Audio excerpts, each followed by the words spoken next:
Hello, everybody. We are sitting in a virtual interview room with Professor Tarja Nikula from the University of Jyväskylä, Finland, and with Talip Gülle from Bartın University, Turkey, who are from Working Group 1 of CLIL Network for Languages in Education Coast Action. Professor Tarja Nikula is the leader of Working Group 1 and Talip Gülle is vice leader. And they have been instrumental in creating one of the first results of the action, that is a survey report on CLIL provision in Europe. And the action's science communication team, Maria Bhakti and Honorina Botezat, are going to ask them about the results of the survey. And the first question is quite simple and straightforward. What were the reasons and motivations for a CLIL provision questionnaire? Thank you, Maria. Very important question. I think one of the main reasons for that or one main motivation is the heterogeneity of CLIL. This is something that has often been commented on, that CLIL has very different realizations across contexts, and that makes comparisons across contexts difficult. But yet we lack comprehensive baseline information on what kinds of things this variation actually consists of. So to fill that gap, this questionnaire was conducted. There are European Union level reports, Eurydice reports, they exist about CLIL, but yet they do not go into very much detail in describing types of CLIL provision, and that's why we felt that a more extensive questionnaire is also needed. And then speaking from the perspective of our network, CLILnetLE cost network, the questionnaire is also useful because its results and key observations can hopefully be brought into fruitful dialogue with the work that will be conducted in the working groups throughout the network and its existence. Could you briefly describe the process of creating and conducting the questionnaire? The questionnaire is a result of joint effort by Working Group 1 of CLILnetLE. The process therefore involved a series of meetings and small group work that brought together participants from different CLILnetLE countries. It began with the identification of the focal themes, and then the questions were created and refined around those themes. Once the questionnaire was ready, a trial run was conducted with external experts, and then it was officially launched and distributed to country representatives within the action. So those respondents, the country representatives, are specialists in CLIL and applied linguistics, and they completed the questionnaire by also involving other experts and stakeholders in their context, or by getting additional information from them if and when necessary.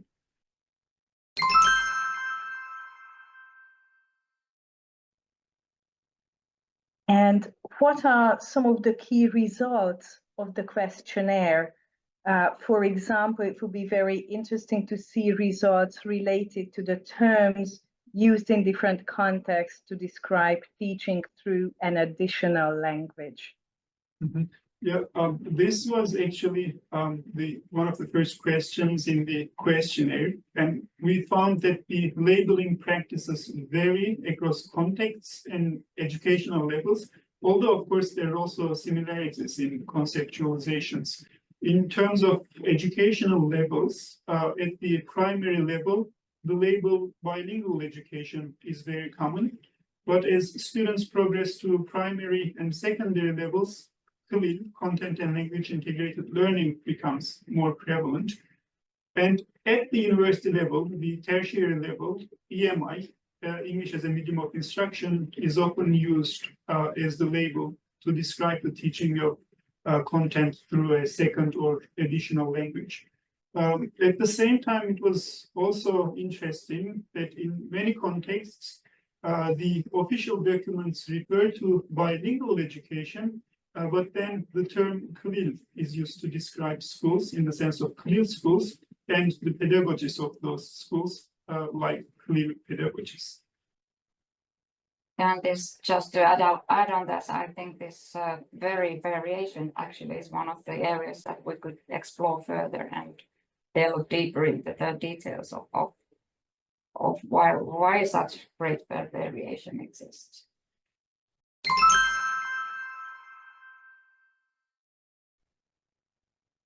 And so you mentioned that at different levels of education, different terms are used to describe teaching through an additional language. And we can see that teaching through an additional language happens across all levels of schooling. But to what extent is teaching through an additional language is officially regulated? Okay, I began answering the first question by referring to the heterogeneity and variation in CLIL, and this is actually one of the areas where there was a lot of variation to be found in the extent to which and at what level CLIL is regulated. And it turned out to be quite different in different contexts. And it was quite interesting to look into the country or area-specific reports that were produced based on the questionnaire results, because they do shed light on the types of differences that exist. For example, in some countries, bilingual provision is regulated at the level of legislation, and in others, it's done more locally in towns, cities, municipality levels, or even at school level. So that's where variation exists. So CLIL is offered in most European countries and regions. It's regulated to varying degrees. Yes, I think it's important at this point to note that it's only very rarely mainstream. That was what we found in the questionnaire. In other words, it tends to concern quite a select group of students quite often. Yet at the same time, responses also indicate that there's an increase in the demand for CLIL provision in the majority of the responding countries. And that in itself signals that such programs may continue to expand and become more widely available in the future. But coming back to this selected nature of CLIL, apart from student selection, the student socioeconomic background is another possible cause for selectivity. Most responding countries didn't have available data on students' socioeconomic background, but those who did reported either that CLIL is available to all socioeconomic background cohorts, or that its students mostly come from middle to high levels of socioeconomic backgrounds.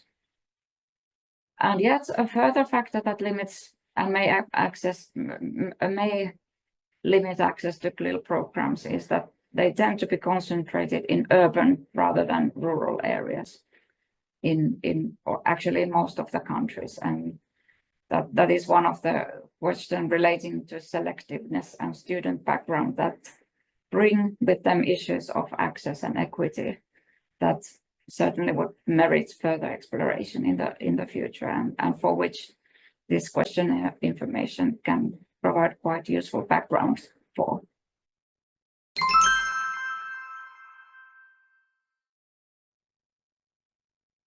And what would be the most commonly used language of instruction in CLIL according to the survey report? And also it'd be interesting to know what is the range of subjects taught through an additional language.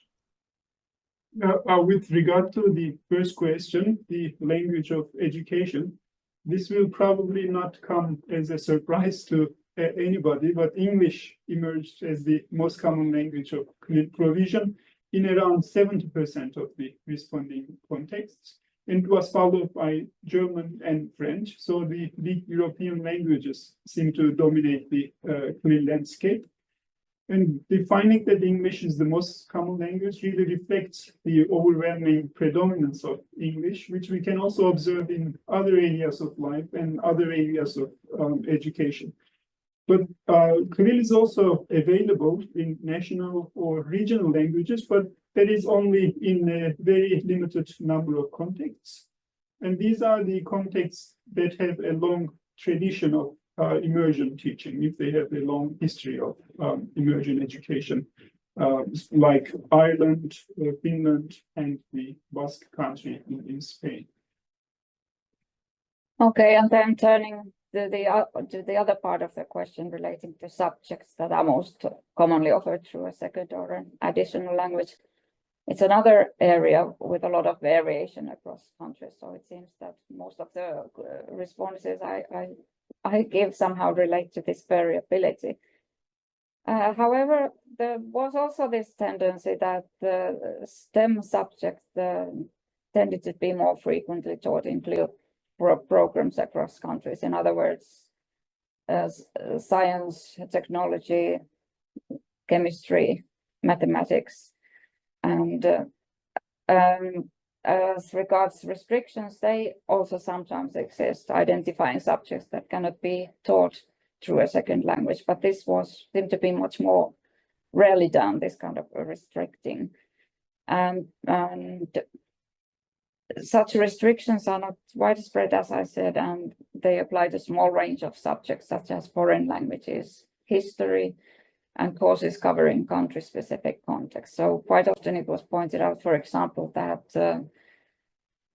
history relating to the respondents' own country and own context, that those were areas that were not part of CLIL provision, and also not other foreign languages. But otherwise, we didn't find any restrictions. Regarding the challenges associated with CLIL, what does the questionnaire suggest? What were your findings? Yes, we explored this by asking the respondents to assess the level of challenge they associated with a number of factors that existing research already has identified as posing challenges for the teaching of content through an additional or foreign language. So they got this quite long list to choose from. And the challenge that the respondents most frequently indicated was the development of appropriate materials. So that seemed to be very often mentioned throughout the countries. So this indicates that there's a need within the educational sector for resources and support to improve stakeholder competence in developing materials that effectively integrate content and language. And I think this is also what research has consistently shown, that demand for appropriate CLIL materials is quite a shared concern across Europe and in different contexts. And research is increasingly focusing on the collaboration between content and language instructors within CLIL programs. And we should note that in the questionnaire, we found that establishing and maintaining collaboration between content and language teachers features very high as a challenge. And this is, in a sense, interesting also because it implies that there's a disconnect between content and language teaching, although this connection should lie at the heart of CLIL. Also, in relation to student-related options within the questionnaire, we found that accommodating student diversity was also deemed a substantial challenge for CLIL practitioners.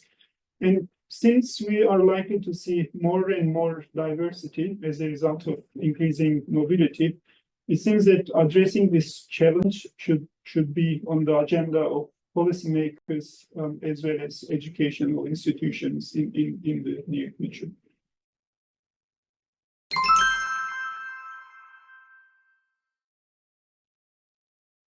And regarding the CLIL community, what are your thoughts on the value of this questionnaire report that we must mention that it's available on our website in length.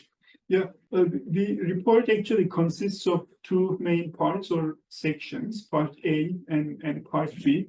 Part A provides information on several aspects of CLIL provision, and that part highlights the similarities and differences between countries and regions. So in that sense, it can function as a reference source for all those that are interested in CLIL.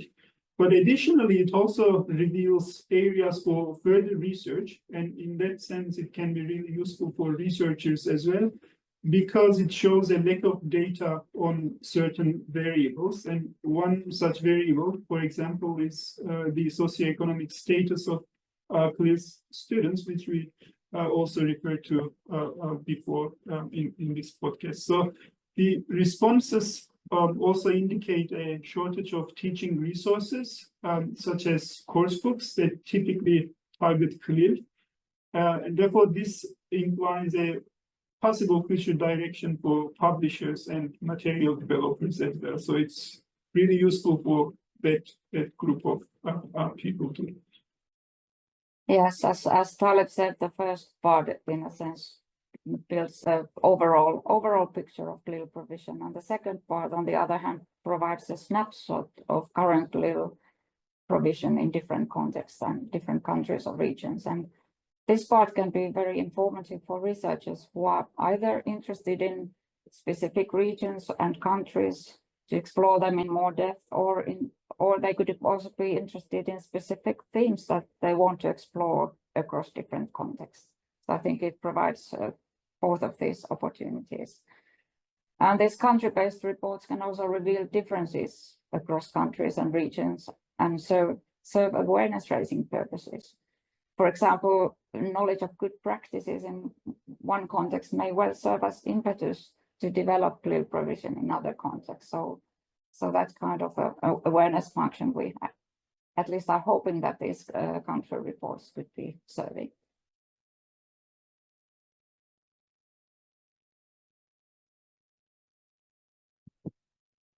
Thank you very much for this summary of the survey, and I do hope that more and more researchers and CLIL teachers will read the survey, will use it, and the avenues for further research sound also very exciting. So thank you very much. Thank you. Thank you. Thank you. And